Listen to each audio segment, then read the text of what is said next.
Drop the ball on that one. I know. I have no vision. And you can't even get into the place. Oh no, they're jammed. There's like jam packed. Like I booked the last day, like hour possible. I was like, wow. It's so true. Can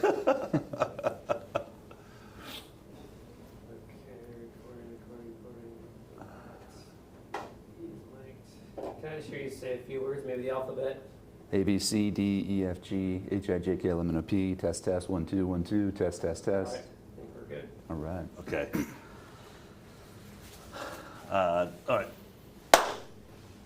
To start out with just your name and what's your medical background? What's your education? Sure, I'm Dr. Jared Roscoe. Okay, I'm a doctor of chiropractic medicine. I'm board certified in integrative medicine. I'm board certified as a Lyme specialist, and I actually own and I'm the CEO and the clinic director of a medical practice in Tampa Bay, Florida area, where I have about 22 staff, and we have a destination healthcare facility where people come from all over the world for care. I saw your presentation. It was really impressive. Let's just jump right to it. Obviously, so if you're certified as a Lyme expert, that happened prior to COVID? Was that an expertise prior to COVID? Absolutely, yeah.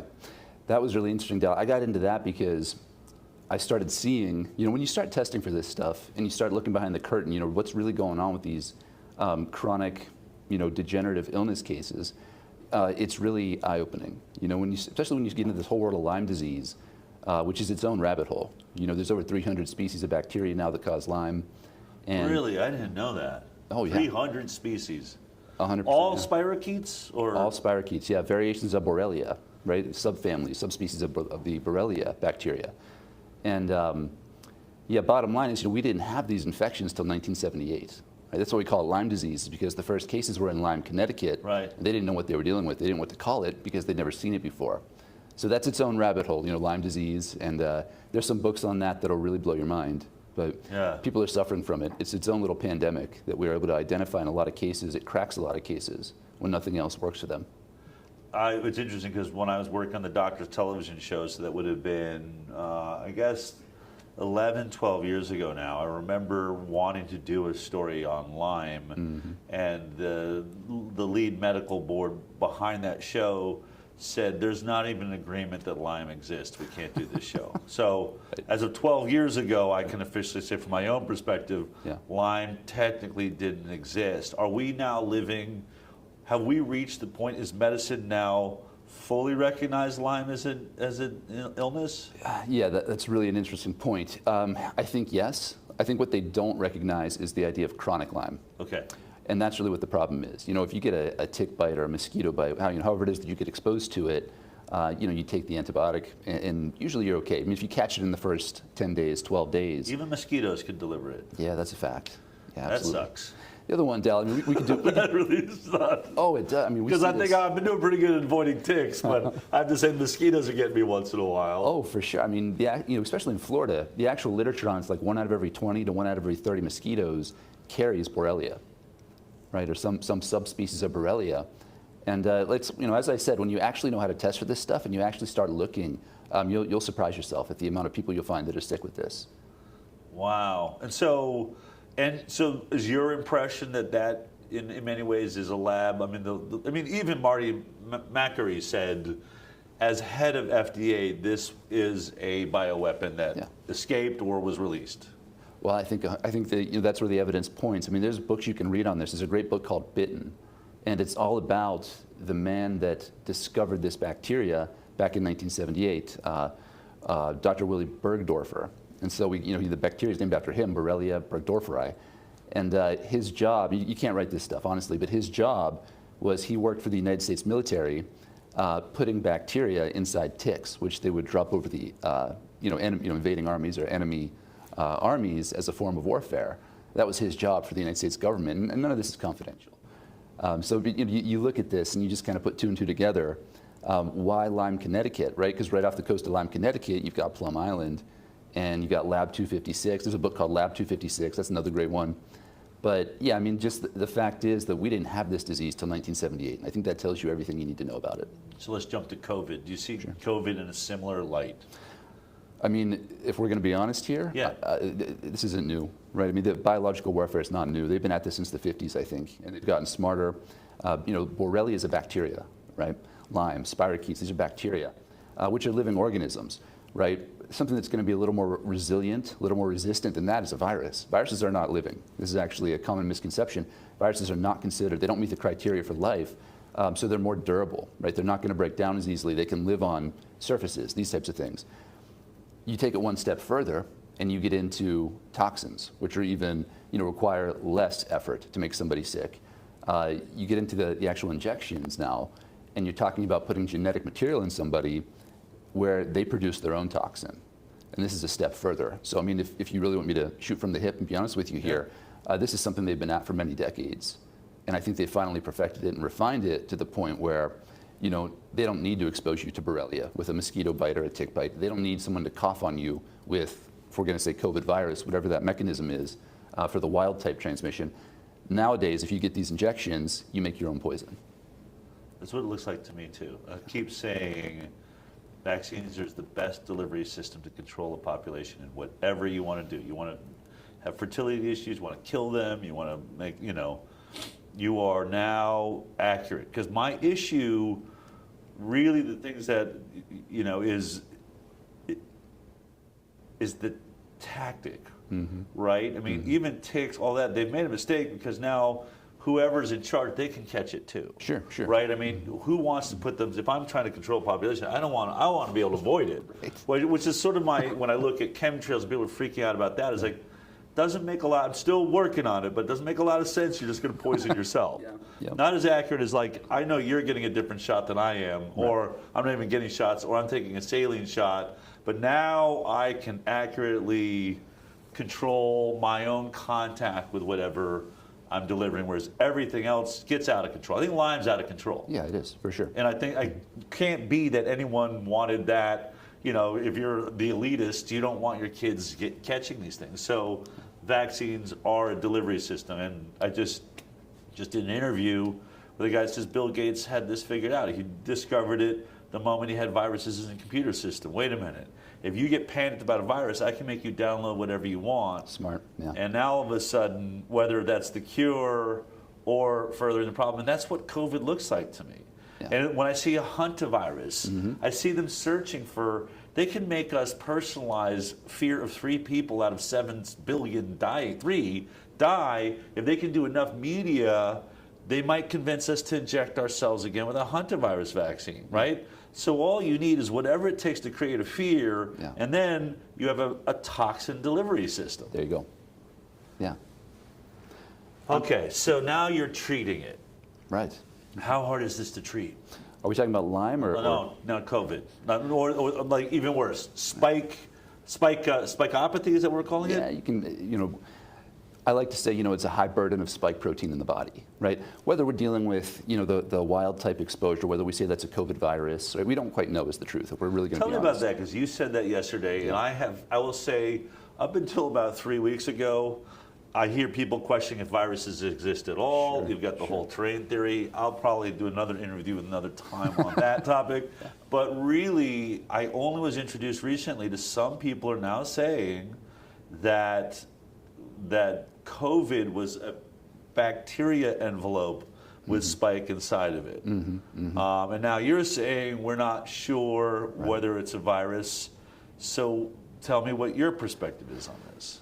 Well, I'm writing a book, actually, Del, and it's what you were just saying. It's about terrain theory. It's about mitochondria. It's about how a human body gets sick, because the point is chronic degenerative disease doesn't exist in nature. This is a man-made phenomenon, right? Isn't that fascinating?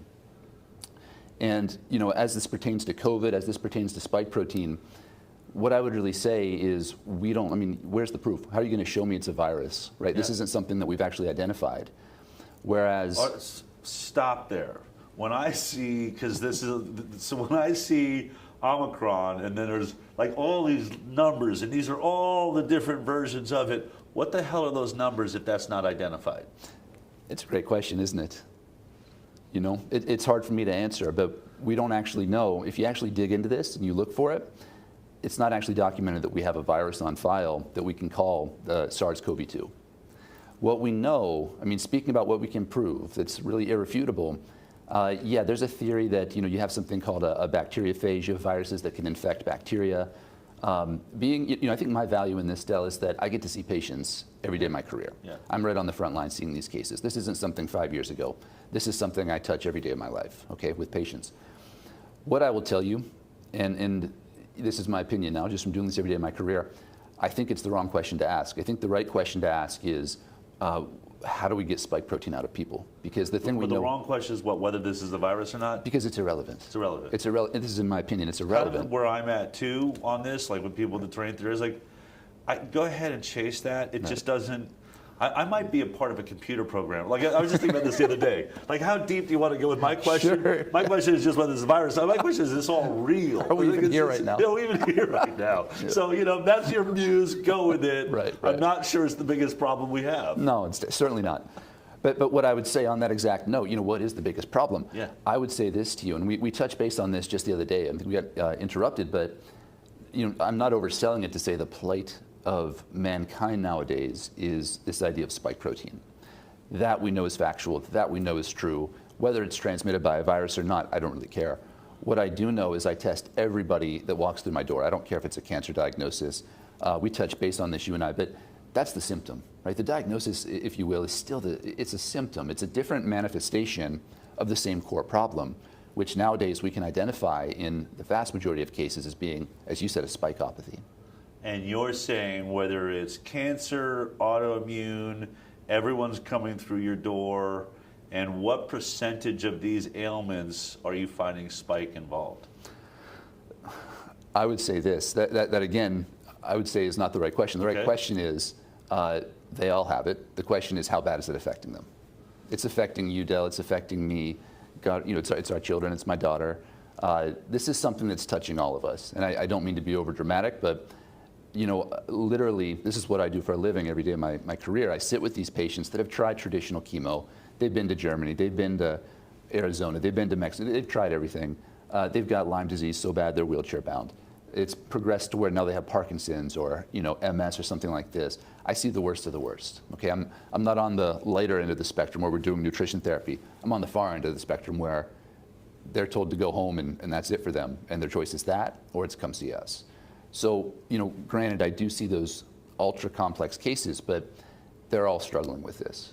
So, are you saying that you don't even bother, whether it's cancer or whatever, if you deal with it as spike is involved and deal with the spike infection, that you see results in these other categories? Well, this is what my book is about, okay? And it's really what's happening. It doesn't matter quite so much what the stressor is. What's happening, Del, to all of us? This idea of chronic degenerative disease. We're all on that spectrum too, right? Show me somebody today. I'll show you somebody that's on that spectrum. Okay. From ideal health to severely ill. We're all somewhere on that spectrum. Yeah. And that's show me any other member of the mammalian kingdom that shows signs of chronic degenerative disease. It doesn't. You don't have obese squirrels. I'm saying that publicly. I said there's no other mammal that suddenly can't live on this planet. Just the smartest mammal. Correct.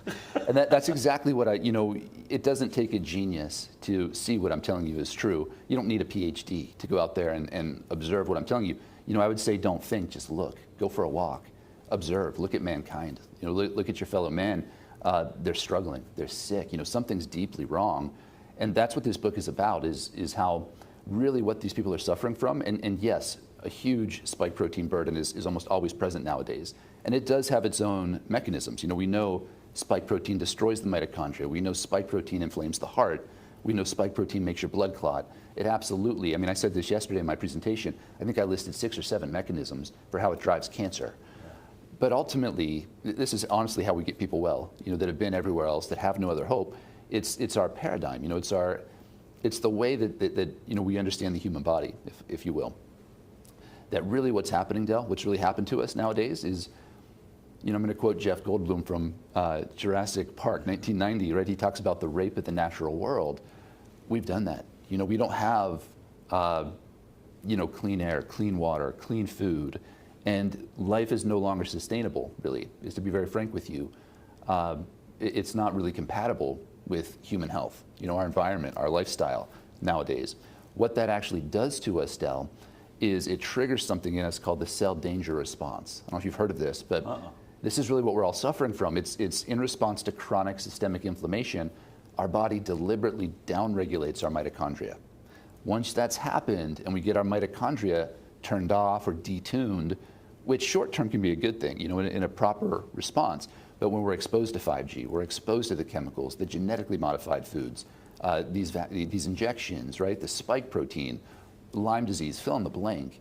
Because the truth is, I find all this on a lot of people. It's not that they're in perfect health, but here's the big bad spike protein. It's that they've got this perfect storm or this milieu of all these different things that just are pure poison to the body. And what ends up happening is this cell danger response gets hijacked, our body is chronically inflamed, our mitochondria turn off, and that's chronic degenerative disease. It's a mitochondrial issue. That's what we're suffering from. I'm going to do a longer interview with you sometime in the future and get into all these details. I have a question for you. Sure, because, please. Zero Spike brought me out here. I'm really appreciative of that. Sure. But I'm always skeptical of products, whether they work. I know, I won't name scientists, but some people are like, Zero Spike hasn't done enough double-blind trials, things like that. Right. But you spoke pretty clearly on the results that you're seeing. Sure. So explain that to me. Like what, you are using this product. What do you see as its value? Because you clearly before it came along, you were trying many other things. For sure. And you also seem to be using other things in concert with it. So give me your take on Zero Spike as an augmented NAC. Is it actually doing more than regular NAC? Let me start there. Sure. I mean, again, I think my value here, Del, is that I see this stuff clinically. I mean, I'm not quoting a research paper or anything like this. Yeah. I actually just got published on my first research paper out of Italy. Congratulations. Yeah, brain cancer. It's an Italian product that was tremendous for glioblastoma. But I'm not citing a research paper or anything right now. I'm telling you what I see. Okay. Just person to person. This is what I realistically see day to day. One, we're able to identify high amounts, toxic amounts of spike protein on every patient I sit with. Okay. No embellishment. Okay. Two, other traditional means, intravenous. I mean, believe me, we filter and clean their blood weekly. We give them mega doses of intravenous vitamin C. This kind of goes back to your initial question. Is it hard to get this out of somebody? It's exquisitely hard. You know what? Why do I kind of lean towards this idea? You're talking about a bioweapon. Because it's not Mother Nature. Show me anything else, and I'd said this yesterday as well, but show me anything else in nature that behaves like this does, that is so recalcitrant to treatments, that affects so many systems of the body, is so deleterious to our health, and leaves us to the point where really we can't fight back. That's really what this does. It checks our immune system at every level. It hijacks our blood clotting. It hijacks our cardiovascular system. It's the most potent neurotoxin we've ever come across, and it's one thing. That's not Mother Nature, is all I'm saying. So, is it hard to get out of somebody? Absolutely. And on that exact note, what I will tell you is we'll give intravenous, grams of intravenous NAC, traditional NAC, and we can get these people well. By giving them oral augmented NAC, I'd say it's 10x. As far 10x, you see that in your own patients. Yeah, I would even go as far as to say there's certain cases we couldn't reverse without augmented NAC. Wow. It's that pivotal as far as getting these people well. I do think there's more to the picture. We do something called live blood cell analysis. There's a doctor called Anna Mahalsia. I don't know if you know her, a brilliant physician, but she gets into nanotechnology and how you can actually identify in the blood different nanostructures. I mean, that you'll lose sleep over that when you start seeing this in people's blood. So I think there's more to the picture than just spike protein. But yeah, I mean, to answer your question a little more directly, augmented NAC is tremendous. I was just talking to Fabio yesterday, and we're working on an intravenous version of it for cancer patients and these severe neurodegenerative patients. Wow. Yeah. I'm gonna have a billion questions for you, so let's just end with this. What gets you up in the morning? Like, I mean, do you have hope? Like, it sounds like we're under major attack here and we're losing. I would say the first part's true. We're under major attack. You don't need to take that from me. As I said, don't think. Look, go out for yourself and see. Okay, it's obvious. Within 5 minutes, you're going to see we're struggling out there. Okay, that much is true. I think that's undeniable. Okay, what gets me out of bed in the morning? No, it's not the hopelessness or oh God, what do we? No, what I would say is, hopefully I'm not giving that impression, because what I came here to do, Del, is give the exact opposite impression. We're winning is the opposite of that. We're actually changing these cases. When a case walks in my door, I don't sit there and go, oh God, how am I going to help this person? Not at all. I sit there and go, how do I touch more people? Because we have the road's mapped at this point. I don't care what the diagnosis is. If you saw my presentation, I mean, it's illegal in this country to treat or cure cancer, United States that is, unless you're an oncologist. So we, of course, don't make any claims. We're not treating any cancer, nothing like this. But suffice it to say, whatever the diagnosis is the patient's coming in with, we know we can fix it. So, and this holds true for spike protein.